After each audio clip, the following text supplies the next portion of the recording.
Hello and welcome to Life Talk Burrito. Bear with us today. We're having some technical difficulties, but you're sure to get some good value no matter what happens with the internet. So, Shreyas, would you like to introduce our special guest today? Thank you, Michelle. Hello, everyone. Welcome to our latest episode of Life Talk Burrito.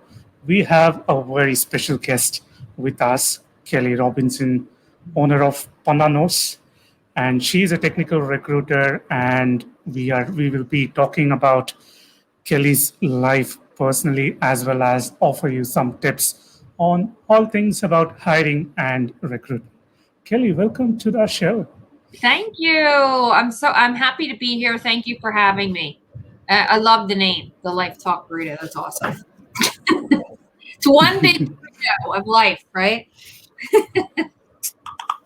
It sure is. And we will be talking both your personal as well as the professional aspects of how you have been able to come out of your challenge, the lessons you have learned. And we do hope that it inspires someone in the audience who is tuning in.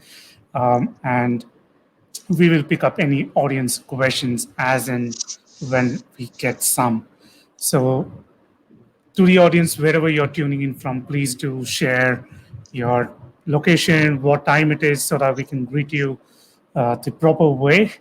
And it is 9:30 over here in India, and I think it is about 12 in the afternoon where Kelly is, and 11 in the morning from where Michelle is joining us. So Kelly, if you could go ahead and give us an introduction as to what you do, who is Kelly, and what does Panna Knows cater to? That's a lot. All right. So I have a company called Panna Knows, as Shreyas has said. We call it PKR for short because no one knows how to pronounce Panna. They say Panna, which I think is just natural, right? So what we do is we help companies to attract and retain talent. So we do the recruiting, we build process and structure and strategy to ensure that we're hiring the right people and that they can actually keep them, because retention really starts in recruiting. It's a give and take, right, with the hiring team and the onboarding and training, but it starts in recruiting. We've got to know exactly what the person should, come with or look like as far as skills and background and industry and all kinds of things as far as attributes, character, things like that. So that's what Panna Knows does. Panna is a Pali word, which is like an Indian Sanskrit language, and it means wisdom. Oh, that's my sister. Hi, Stace. It means wisdom. So wisdom means learning through experience. So when I came up with the name, it's because of this. I love drinking this water. Like, I'm that person that's going to be drinking the water in the restaurant when everyone else says, I'll just take the tap. I'm like, oh no, do you have aqua panna? So I became into panna, and that's how I started looking it up. It's also like an Italian dessert, but that's not what it means. So wisdom means learning through experience. So wisdom knows, right? So that's how I got the name. And I started my company, I guess, about 2 years ago. What was the other question, Shreyas? I got off track. It's typical of me. Well, you gave your professional side, so let us in on your personal side as well. Okay. So I am a single mother. I have a family of 6. I'm one of 4 children. I'm the third in line. My sister Stacy, that's on, is the second in line. So we're both middle children, except for I think I'm the real middle child. Always like needing the attention, that kind of thing. So I come from growing up in a family that was very family oriented as far as sports and church and things like that. My son is 11, and he's in like a virtual part. It's a hybrid, but they're there 4 days a week now, at least in school. So he's home 1 day a week. So that's been interesting. But they just started the 4 days last week. So he was really, virtual for a long, long time.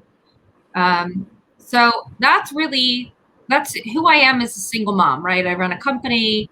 That's really who I am. I love to exercise. I love to eat healthy. That's me in a nutshell. I love the way you say. So were you in the middle of saying something? No. Okay. I just love the way you say second in line and third in line. It just feels like you're treating yourself as royalty, which is kind of interesting. It's actually quite the opposite. For sure. And I hope the audio is coming in because I can hear you well. So, Robert, please let us know if you're able to listen to us because I'm quite sure I can listen to Kelly and what she's saying. I know. I'm sorry. So, I'm having the internet issue, I think, because I'm the only one that's kind of I can see myself lagging. Hey, Nick, I just talked to Nick for an hour this morning on his way to work. And I was on my way home from I went for a girls' day yesterday to the beach to see some girlfriends. So I'm just driving home this morning talking to Nick. Yeah, thanks for joining us, Nick. While you're driving, please do drive safe. And yeah, thanks for being here. So, Kelly, you talked about being a single mom and having to take care of your son and also at the same time start your business, which is going real strong from the looks of it. So what challenge did you face primarily coming out of that divorce and then eventually motivating yourself to start your business? Yeah. So I've had a lot of kind of trauma in my life in the last 5 years. I had my father pass away, and we watched him die knowing he was going to die. That was really hard, but it was also amazing to be able to be there with him and talk to him and share everything that we wanted to share. But he was kind of the glue of our family. So that was a big loss, and our family is definitely different now. And then I had a divorce. I went through a divorce, which was more of a trauma for me from a parent standpoint, not from my feelings. I was happy with the decision. It was my decision. I was happy to move, but worrying about my son at that time is really hard because they're little and he's 11 now, but he was 6 at the time, and he couldn't really verbalize what he was, how he was feeling. And he didn't know, is this normal? Is this not normal? He's just a little kid. So that was really hard because I was always worried about him and how he was thinking about things and thinking about himself, which is really important. So that was another trauma. And then I got fired from my job after 13 years of being I was the managing partner for the company. And it was a $5 million like boutique kind of recruiting firm, but I did everything there. And, I had all the clients, everyone in the company, reported into me, and I put my heart and soul into that company. So losing that was like a death. And it's been 2 years and I still think about it a lot, not because I miss it, because I don't miss it at all. Not at all. My company is like way far beyond. I try to wrap my brain around the coldness of how it happened. So that's very difficult for me. So those are some big challenges. And then starting my company. I got fired on a Friday morning by a phone call at 9:30 in the morning. And by Monday, I was like, I got my name, I got my company name, I got everything, I got my LLC, I started getting everything, bank account, I started doing all of this stuff. But it's hard to start a business. And I wanted to start a business in I thought maybe training on, training recruiters. And anyone who's ever started a business knows that your company is going to evolve over time. You've got to evolve with it, and you've got to go with it, and you've got to listen to the market. What is the market telling you? They're telling you what they need. So shortly, probably 6 months in, I kept having people say, would you do my recruiting? Would you do my recruiting? And finally, one of my coaches was like, just do it. Just say yes and figure it out. I was like, well, what do you mean? I don't want to do recruiting.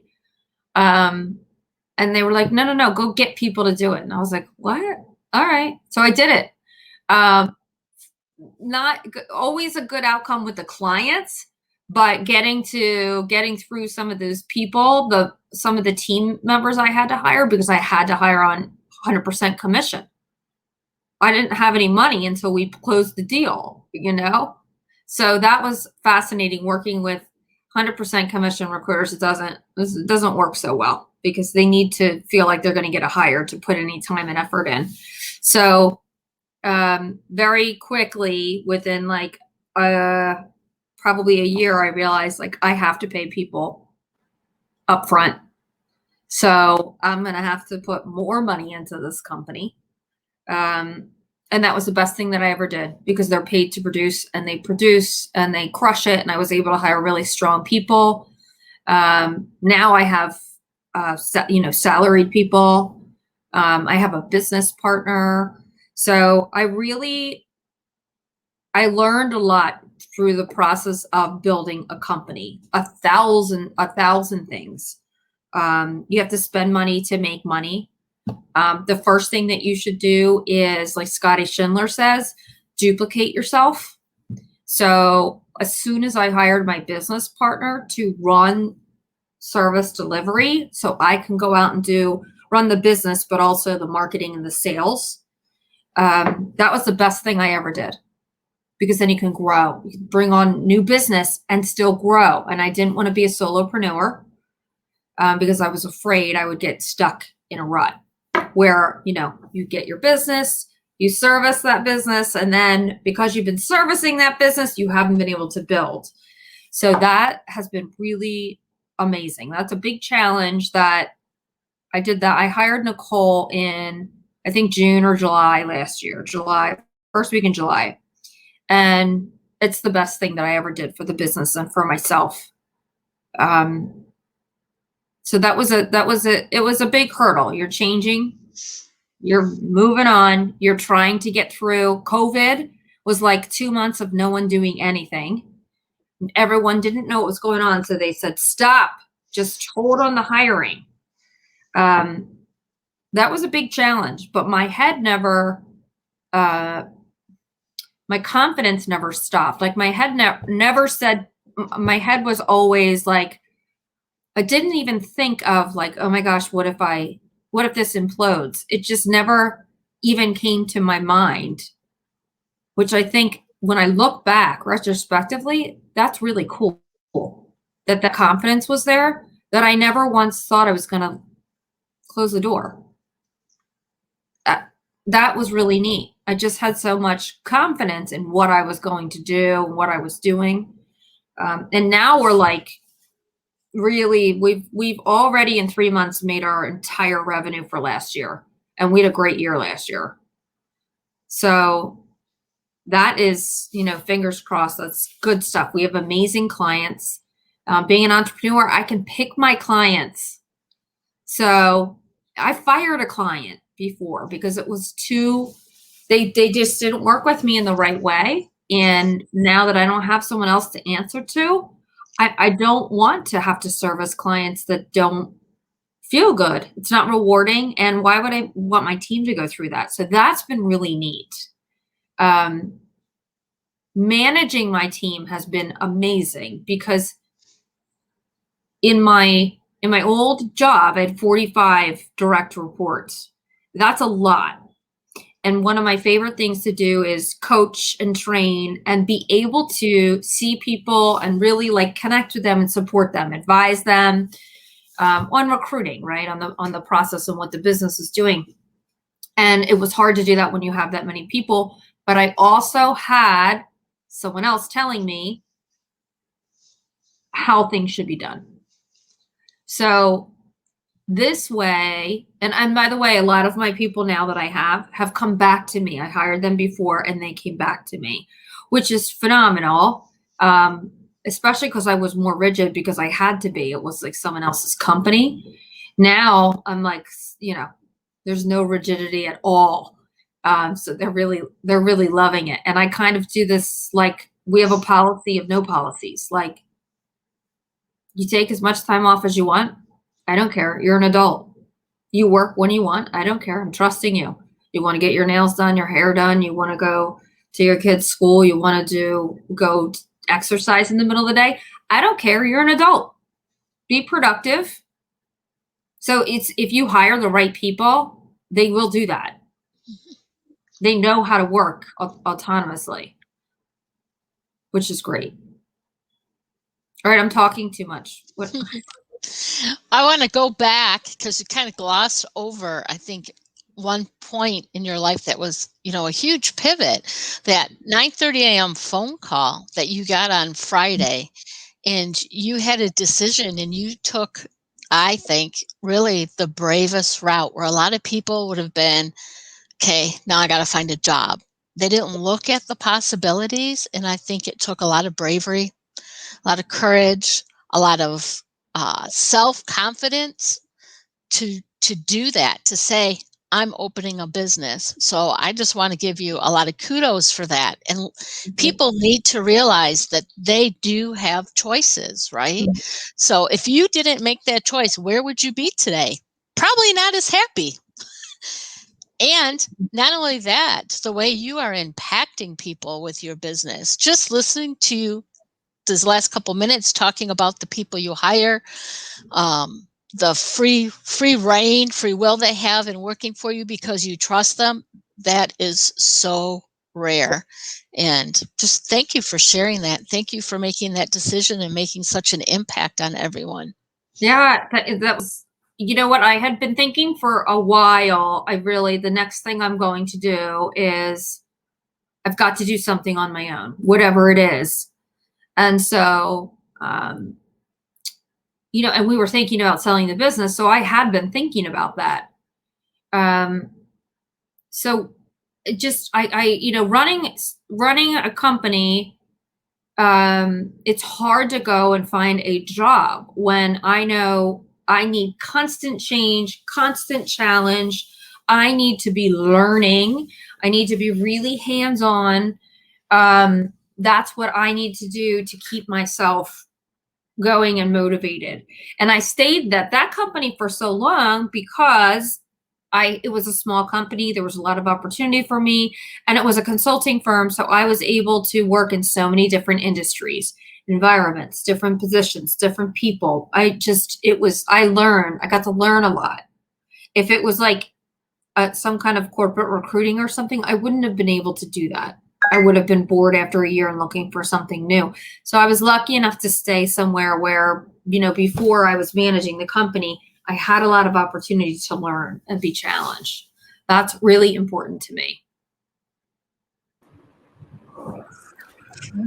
You shared some great points, and almost being in the same situation as you a year back, I don't know how difficult it was, having those judgments from friends because they wouldn't understand why you're making that decision. So what motivated you to start your own business, and how did you overcome those judgments? Well, so a couple things on there. What motivated me was I'm a single mother, so I need to work. Or wasn't an option to not work. And I also felt really passionate about what I could offer. And I knew I had a big network, and I knew I was smart enough and strong-minded enough, which sometimes gets me in trouble, but, strong-willed, and was going to be there was never a lack of confidence there. Not in a work sense. meaning I felt good about what I do, what I know as a professional, leader in recruitment. So starting my own business, I think when I would tell people, I was so confident, no one was questioning me. I didn't have that. The responses were, oh, that makes sense, because everyone knew I was running that company for so long with an absentee CEO. So they knew that.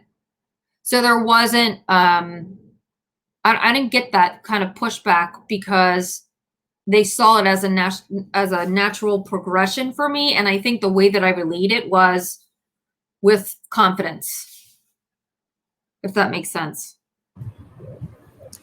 That actually makes total sense, because once people really recognize your efforts, they see your strengths, I think some will definitely support you, and some will have this knee-jerk reaction because you're doing something which is totally not what they expected.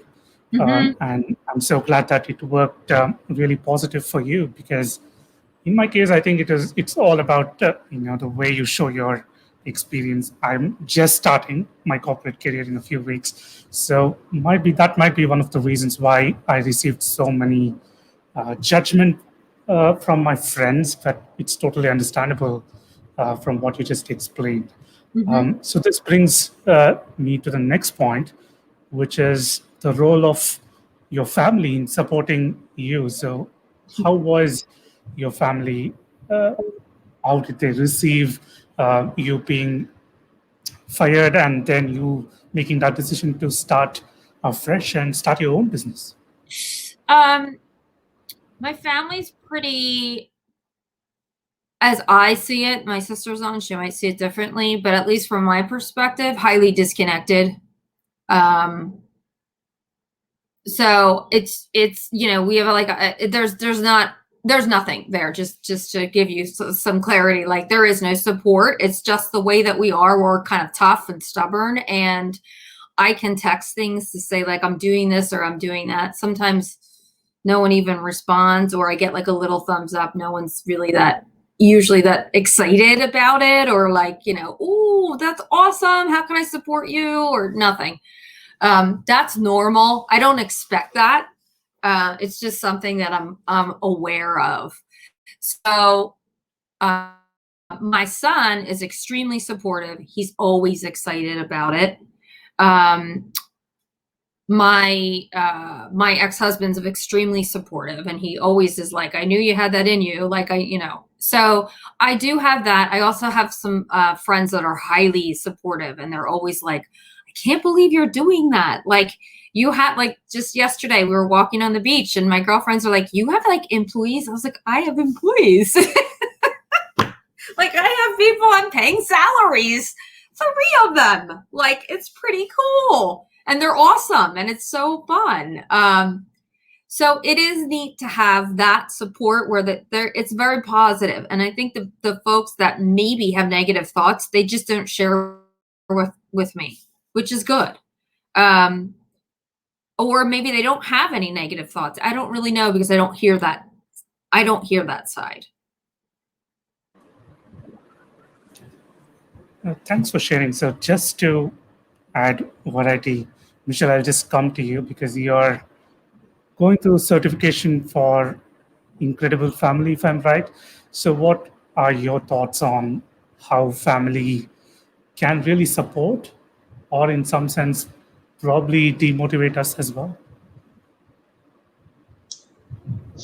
Well, the certification is a little bit different than this situation. What applies, we're looking at younger families, but just knowing people in general, it all depends on your makeup. My situation, I mean, the 3 of us are all a little bit different areas in our life as far as what the family looks like. My kids are all adults, so I don't really reach out as much to my parents and my siblings, but probably more for the same reason that Kelly gave. There's not that big support, and I think it's because they don't really understand what I do. and they don't really have the need to understand what I do. My kids are supportive, but as adults, they all have their own life. But if I need something, they're there for me. And my husband is my biggest supporter. So I think every family member is different. Every family dynamic is different. And having friends that support you is great. We all need support. Where you get it from is not as important as getting that support. Yeah. Yeah. And my father was always the one that was prouder than anyone, no matter what. And I always use this when I describe my father, like the way he was proud of us was, I said this yesterday to the girls on the beach because they were asking a lot. And I said, the way that my dad, like I could have robbed a bank and been in jail. And my dad would have been like, but my daughter was so smart in the way she did it. Like you should, like he would find it, and he wouldn't do that, right? I'm just joking. But he found the good in everything. So like he was the only one that really ever asked me about business or like, what are you doing? And he would try to understand what I did. And, you know, he would be the one that I would want to talk to when I called home to say something good that I did. Like he's the person I could tell. So it's hard not having anyone to tell that really would even understand or be proud or happy or, you know, supportive. So there's some things that you don't say, right? There's certain things that happen to you or you're really proud of, but you don't go on the internet and be like, you know, whatever, right? Or you don't share randomly with friends or employees. There's someone that you can share little wins that's just supportive and proud of you, but it's not like you're going to go out and say, I did this. So that was my dad. That was my dad, you know, like you can say, hey, Dad, I made this much money, or hey, Dad, I did this, things that you can't go and tell other people. And your dad's just like, you know, he was just super, super proud. On the other hand, my mom doesn't understand. And she's always looking for something bad in it. So I don't call my mom because everything has always turned into negative, right? Or something, it's whatever it is my fault 100%. You know, so that's kind of the family dynamics. It's tough. I'm 40, I'll be 45 in a week or so. So I'm through it, and I'm understanding that for the rest of my life, it might just be me over here. I'm good. There's no pressure anymore when I go to, there's not a lot we do together, but when we do, I feel no pressure anymore because I just feel like it doesn't matter to me, whatever, you know. So thank you for sharing that. And there is one more thing that I feel is totally evident from what you say. And I know with Michele, it is very true. You're your own biggest cheerleader. So that is what I feel. So how true is that for you?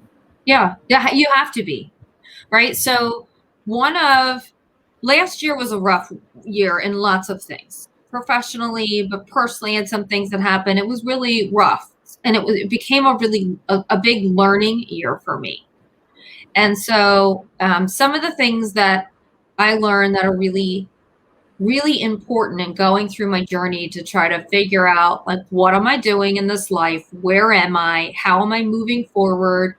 And how am I taking care of myself? Because if you can't take care of yourself, you're no good for anyone else. It doesn't matter what you try to do.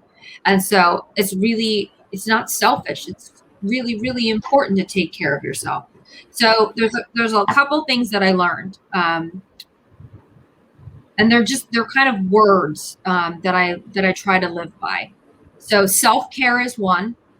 And for me, it's an acronym, and it means, I'm going to read it because it's on my little board here.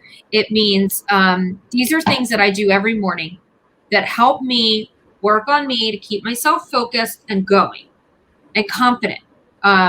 So I stretch every morning because, I'm almost 45, and I can't work out if I don't stretch now. It's terrible. Okay, so I stretch. That's S. The E is for exercise.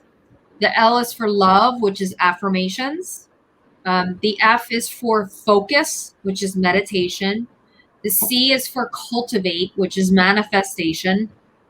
The A is for attitude of gratitude. The R is for read, even if it's 5 minutes, you're reading every day. And the E is for exhale, right? So like get rid of whatever it is that you need to get rid of. So I've been doing those things every morning as part of my ritual. So those are all helpful to me to know who I am. A couple other things that I learned last year are intention. Like you really need to be intentional about everything that you do, especially in a business. So my intention, I'm always thinking my intention this year is growth, right?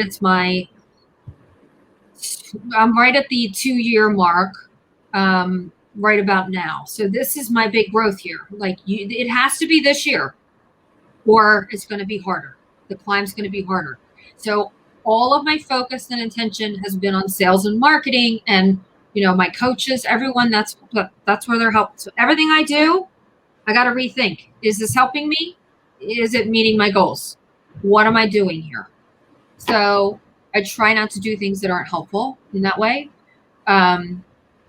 Clarity is a big word for me because last year there was a lot of clarity, like you're saying, Shreyas. Like I started to really realize who I am, how to get my stuff together, how to get myself moving forward. And then 2 other words that came out of it, a rough experience that I have are patience and compassion. So people hurt people.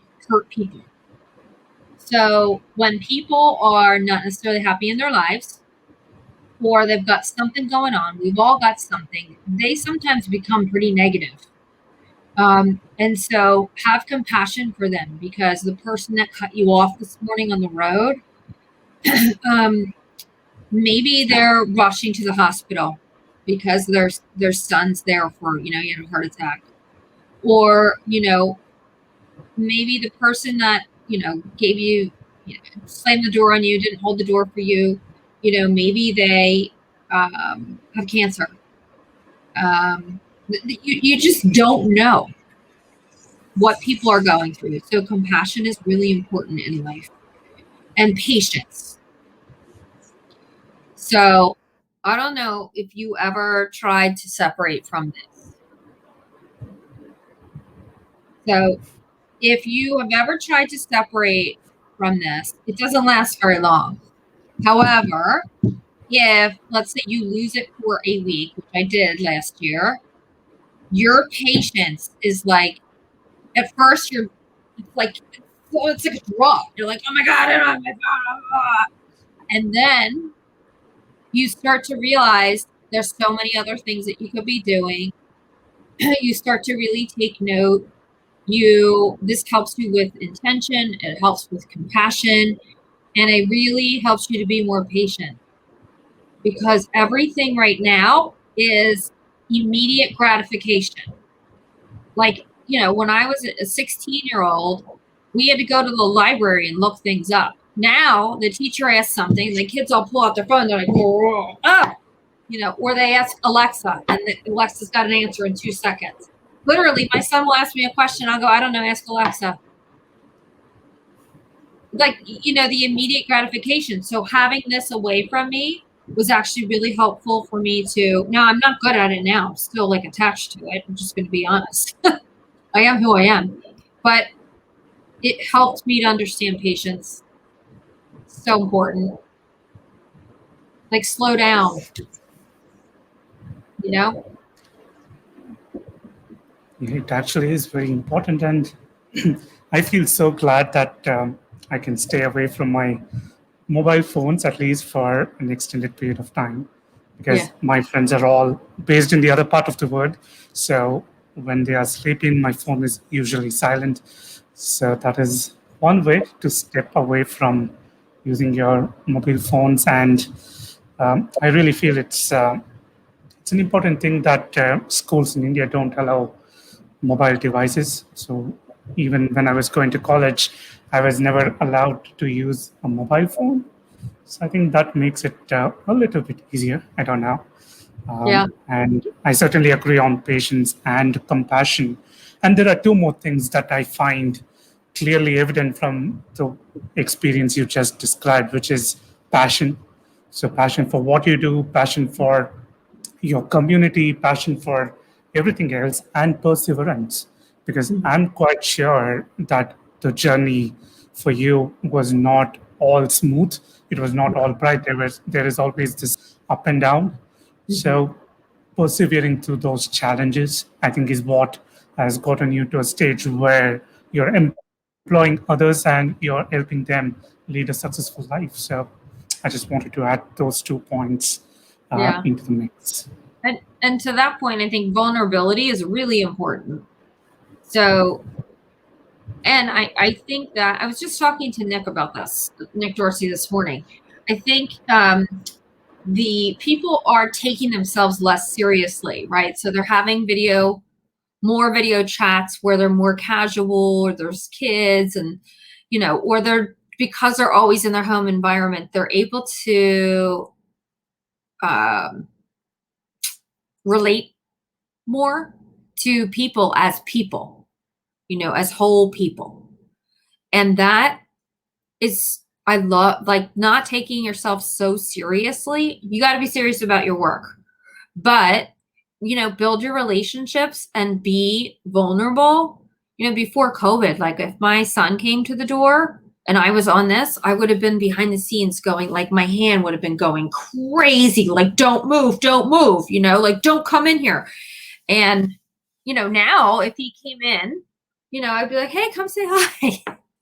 It's not a big deal. It is who I am. So I think vulnerability in so many different ways, like just being willing to kind of be yourself and let your guard down, is huge for relationships. Any relationship. But if it's going to be a long-lasting relationship, there's got to be vulnerability. Absolutely. Michelle, just a clarification. Are we still live? Because I'm just getting a message saying that our show is not live. I see it says live. Nothing on my end says we're not, so. Okay. So probably I think it is just StreamYard messing it up. Because that is why, because people are watching it from the beginning. So they're saying it's not live. But I'm pretty sure we are live. Well, I think another important factor that goes hand in hand with what you're saying, Kelly, is that really, in addition to being vulnerable, we have to really know ourselves, right? Because we can't truly be vulnerable if we don't really know ourselves. And that helps us in our relationships. So a lot of times we just go through life, family kind of tells us who we are, school kind of tells us who we are, college will kind of tell us who we are. We don't really find ourselves, really connect with our true selves. So actually taking the time to do that, even as an adult, has so much value to help you find your path, help you to have truer, more authentic relationships with people. So I would just encourage anyone, and I think it sounds to me like you have actually done that, but I would encourage anyone who hasn't done that to really take the time to get to know themselves. And I'm not talking about, knowing what your favorite hobbies are, but really knowing what brings you true joy, what activities, what things do you really enjoy doing, how do you want to spend the rest of your life. I think when you made the statements that when Shreyas was asking you about reactions from family when you started your own business, and you said, what was a natural progression? Because people were kind of knowing and seeing you, and you said you knew you had to be in a place where you worked in different industries, where you were challenged, where where you had the opportunity to learn. You have to know yourself to know that that's where you're going to excel and grow and be happy. Yeah. So I think that goes hand in hand with being vulnerable.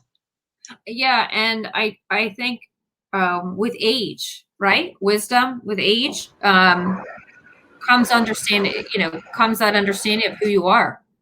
And it happens for me like more so and more so. So I'm an introvert. In real life, I like this. I love this stuff. Video, being at home. I love it. I could do this all day long. In real life, I prefer to be like this. I don't want to be always with people. So sometimes I shy away from social events. But I never really understood why I did that. But as an adult, now that I'm conscious of it, I literally told my girlfriends before I went to see them the day before, I said, don't forget, you've got to hold me accountable for like coming and not trying to make an excuse to get out of this because of whatever social anxiety I have. So I was able to be vulnerable with them and ask them for help. And they held me accountable, like constantly all day in text. And they weren't judging me. They were just saying like, you could come, there's no judgment, like that kind of thing. And so, yeah, it sounds silly because I'm 45 and I need some of that, but work, I'm like, but my personal stuff is different.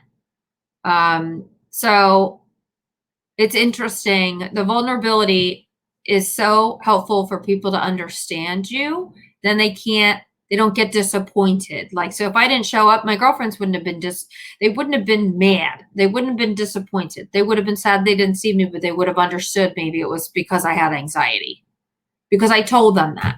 Not that I just blew them off, but so the vulnerability helped them to understand me. I just want to extend it by saying that probably you're an external introvert because you do love interacting and engaging with people, but you do that absolutely when it is absolutely necessary.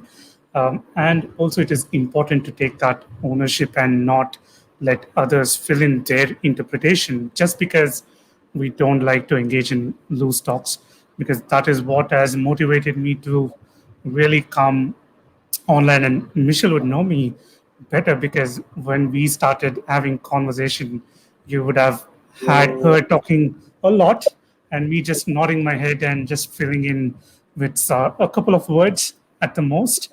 So I think it is very important for us to take ownership of what our story is, tell it with adding our own perspectives rather than letting some third person fill in their interpretations, because in the end we don't know, it might not be what we stand for, or it might not hold any truth for us, which in the end again can cause misunderstandings and sometimes even frustrates you for having to explain yourself time and again.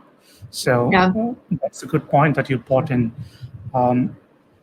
So let us fast forward to the present, and you have started this wonderful initiative of having this virtual advisory board, so MyVAB.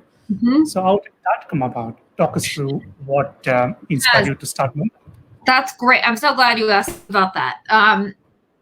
So when I was running the last company that I was in, I was mostly focused on, I'm in Philadelphia, Pennsylvania. So we mostly focused our business in this area. And so when I would be networking, because I ran service delivery, but I had to bring in business. That was part of my job. So I would be out and I would be networking local. So doing lots of coffees, meeting a lot of people. And what happens is I built this really great connection of this really great network.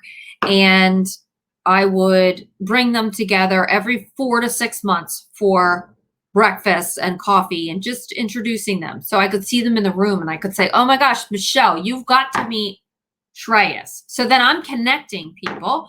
And then Michelle's saying, so Shreyas, how do you know Kelly? And Shreyas is saying, oh, well, her company does my hiring. And then Michelle says, oh, well, I'm talking to Kelly because we're thinking about hiring them. How did she do? Right? So it's a great thing. So you guys are meeting each other, right? You're helping each other. You're then networking and paying it forward. And so all of these people are meeting. And so when I started my business, I intentionally said, I'm not going to be just focused on Philadelphia. There's a whole big world out there. Like that would be crazy. And then I would just run into my own old company. And I had zero interest in doing that. So I started using LinkedIn a lot. And then I built this amazing network. And I wanted to do something virtual, but still, this is before COVID, people kind of everyone wanted to meet face to face. So when someone says, do you want to have a coffee? I really was like, oh, I don't want to have a coffee, but I will, So I really wanted to ask them, like, can we do a virtual, but can we do a virtual coffee? But they get offended. So then I build my network, nationally, and everything is virtual coffee. Everything is virtual, virtual, virtual. And so COVID hit and I was like, this is perfect for me to launch a virtual networking group where no one's going to be offended.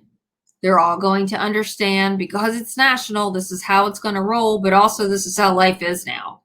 And so it just came to me one day, my VAB, my virtual advisory board, and it's a private online network of entrepreneurs and executives. And it's a great place for us to come and share and learn and engage. And then we do once a month, we have the MyVab Connect, which is there's someone that we bring in or one of the members will do some kind of knowledge share. And then if we have time, we'll do some networking. I have a My Story podcast, which I'm interviewing folks about their life and their story. So not necessarily work. It's more about their story. Who are they? Where did they grow up? How did they grow up? That kind of stuff, which is really cool. People like that stuff. And then on May 12th, we're going to have our first, like a mini, I don't want to say conference, but I don't know how to put it, but it's called the My Vibe. Vibe stands for I'm just gonna be myself here. Virtual, inspirational, badass entrepreneurs. Okay, so that's what it stands for, and I'm having folks come and speak, and this is going to be open to anyone, not just my VAB. So not just the members and board members. It's going to be open. Working with Scotty Schindler, he's going to help me put it on. If you guys know him from Australia, so he's going to help me put it on. My co-host is Alex Sheridan, who's amazing. And then I've got people speaking like Michael Ray, Rachel Beck, Scotty is going to speak. So it's pretty awesome. I'm really thankful and excited for it. It's going to be something else. Alone Zybert, one of my faves. Do you know Alone? He's going to speak too. Fun. Yeah. Yeah.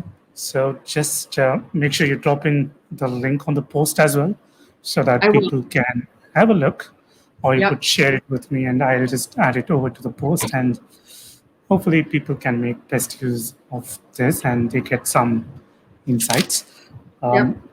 So Kelly, I don't think there has been any guest who is as prepared as you, where you just literally answered 4 themes right on. So just to make it clear, once again, I'll go ahead and ask this question. So what is one thing that you'd like to change for 2021? For me or in general? You can answer both. So for you particularly, and then generally, what is one thing you wish to see? All right. Well, so for 2021, I would like to just get through all this stuff, get over it, right? Just be able to be normal. I think for the kids and for everyone, and just the way the world is right now, it's tough. It feels divided. And for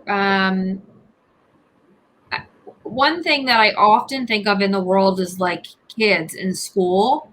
Mine is one of them, who is just sometimes a nice kid that gets picked on a little bit. So I want, as we start to do these videos, this video interaction, and we're seeing people in their real life, and we're starting to see people as whole people, I'm always thinking, we're always having all these conversations, but like, who's having these types of conversations with the kids about being vulnerable and like not needing to think about themselves in such a negative way, you know?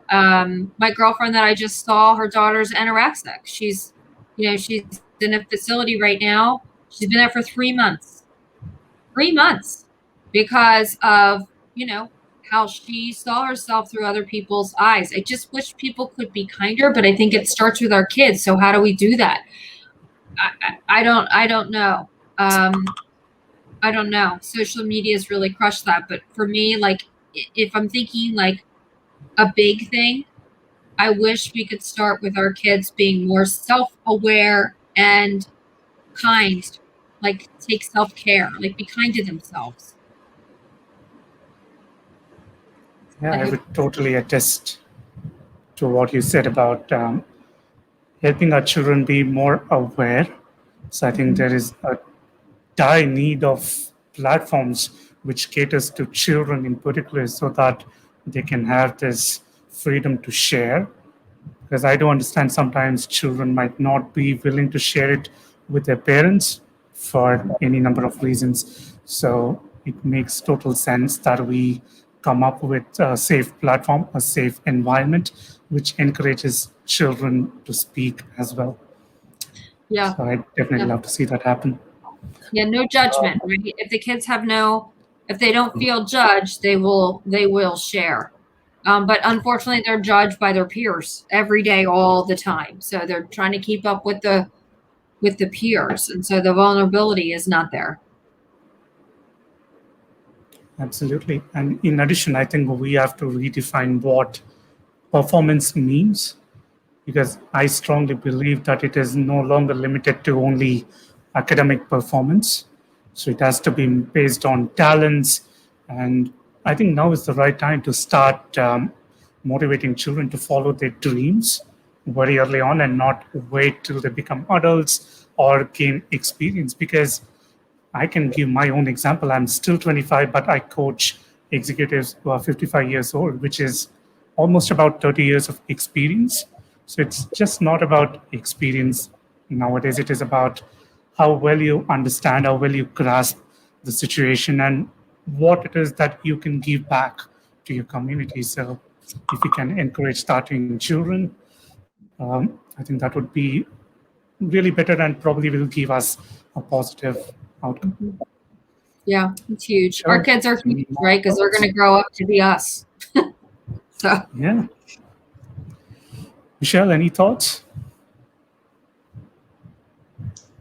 Well, yep. Actually, the certification I'm going for, Incredible Family, addresses that particular topic, as I believe that to make the world a better place, we need to start with our families. There's so many broken families, kids left without parents, even if they're both there physically in the house. Kids just don't have their parents today, whether it be because they have the phone, the TV, work, or just putting themselves first. The kids are very much lacking in what they need from their parents. So absolutely. I do agree that they need to be able to be vulnerable, and that peers are nasty and can be very nasty. But if we can raise our children so that they have the inner strength and the inner understanding of themselves, and if we raise them, like Shreyas mentioned, we do our raising of our children with their strengths in mind and encourage our kids to build on what is already good about them instead of focusing on what's wrong and trying to fix them, they'll be much more well adjusted and the world will be a better place because we have stronger families. And you know where that starts? Like so in the home, parents need to have that self-care. So ever since I've been doing this self-care thing every morning and this ritual and like taking care of myself and getting it out, when my son Eric is here, we have date nights, like two nights a week, maybe 3 nights, where we are just sitting together and we laugh because we both try to put our phones away. And then we're doing something, we laugh. Like, how many times did you reach for your phone? Well, I already reached for it 5, but it wasn't there. So, but we watch movies, we watch comedians, we do all kinds. We're watching sitcoms again. We're watching Seinfeld again. We've watched Alf. We've watched The Cosby Show. We've watched, you name it. Like, we watch it. All the old stuff, which has been really fun. Who's the Boss? We just do that kind of stuff together, and it's really nice. But the better I take care of myself, the better I am in even wanting to have that time. It makes a big difference. It sure does. So, Kelly, thank you for giving us your time and for sharing your story and being on the hot seat for the last 1 hour. And this is where twist happens. So you get to put either Michelle or me or both in the hot seat. And if you have any questions for us, please do go ahead and ask. We will try to answer it to our best of the abilities.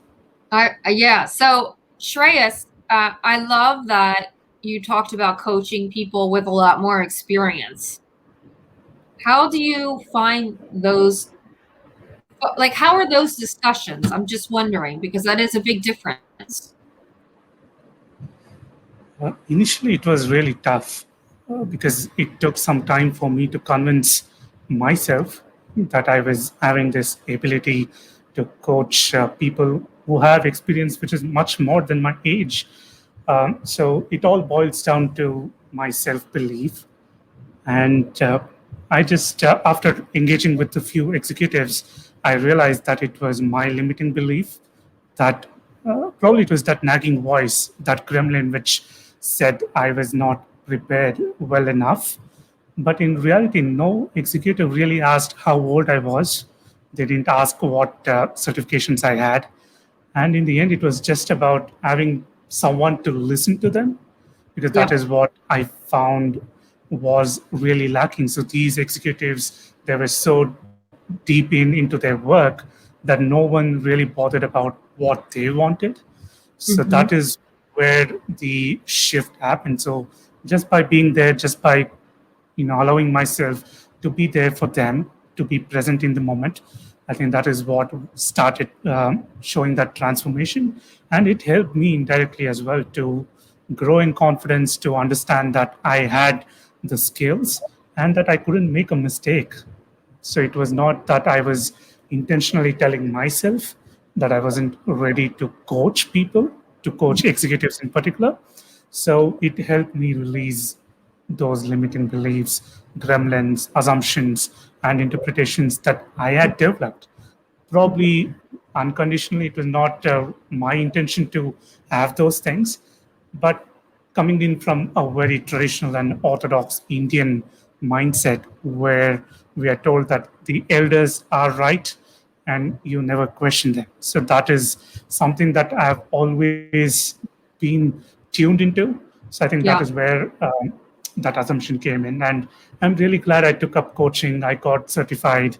I went through an extensive 1-year course, which I recently graduated last week, and I got my CPC, which is Certified Professional Coach, which adds that extra.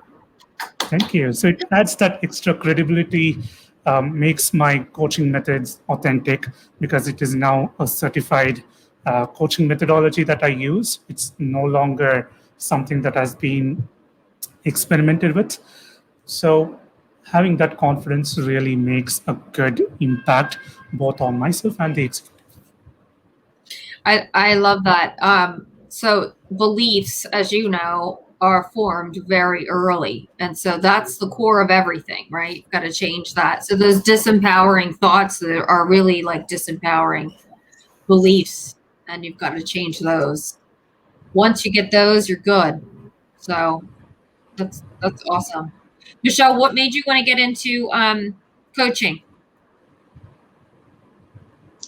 Actually, for me, it was taking the Clifton Strengths Assessment and getting my results. I then realized that the career, that path that I had been in for 30 years was not a good fit. It was something I could do, but I never really felt fulfilled doing. And when I went through the certification, I actually went through the certification to implement Clifton Strengths in our parish. I realized that coaching is really in line with my innate talents, and I love helping people, and I get the greatest joy from seeing people succeed. Not so much that I'm successful, but to see them reach their potential and to see them realize that they have value. Isn't that amazing? I love that. Yeah. I love seeing them soar and take off and do really awesome things. Mm-hmm. You know, and they give you the feedback like, well, you pushed me to do this and I did, and then here I am. So it's really awesome to see them thrive when they don't always know that they can, and sometimes they just need a little validation and push. It's like that's why I have coaches. Mm-hmm. You know, everyone needs something. Yes. So that's awesome. Very true. And Carmen, I'm really glad that you're trying to stay intentional and spend quality time with your son.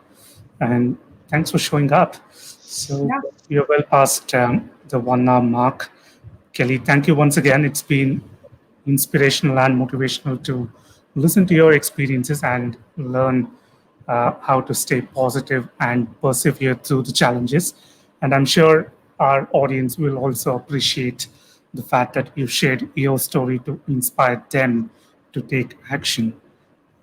Any closing thoughts before we wind up?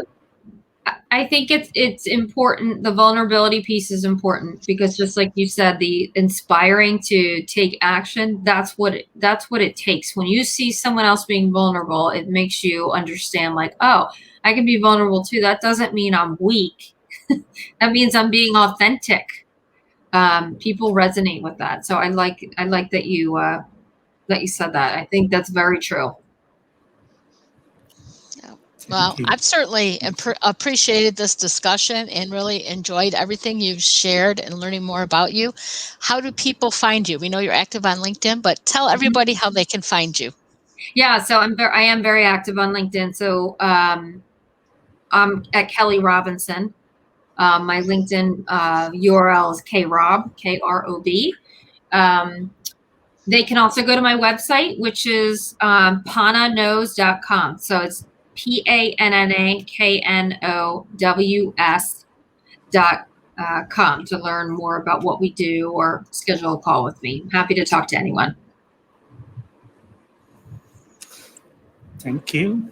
Thank you. So, it's been a pleasure having you with us, and thank you to all those who showed up live and those who will be catching us on the replay. It will be great if you could drop in your thoughts in the comments, and we will make sure we pass on any questions that you may have on hiring and recruitment to Kelly and get it answered for you. Mm-hmm. So, Michele, do you want to let our audience know why the next week's episode is very special? Oh, next week we're going to be having several guests. I will be making a post, scheduling it later today, so you'll get to see the list of special guests we have. It won't be just one person, so you won't want to miss it. Yes, and that would be our finale episode of season 1. And we are so glad to have shared this journey with our amazing guests who have gracefully accepted our invitation. And Kelly, thank you once again. On that note, please take care. We will be meeting you again next Wednesday at 11 a.m. Central Summertime. So please take care and stay safe. Have a Thank great week, you. everyone. Thank you so much.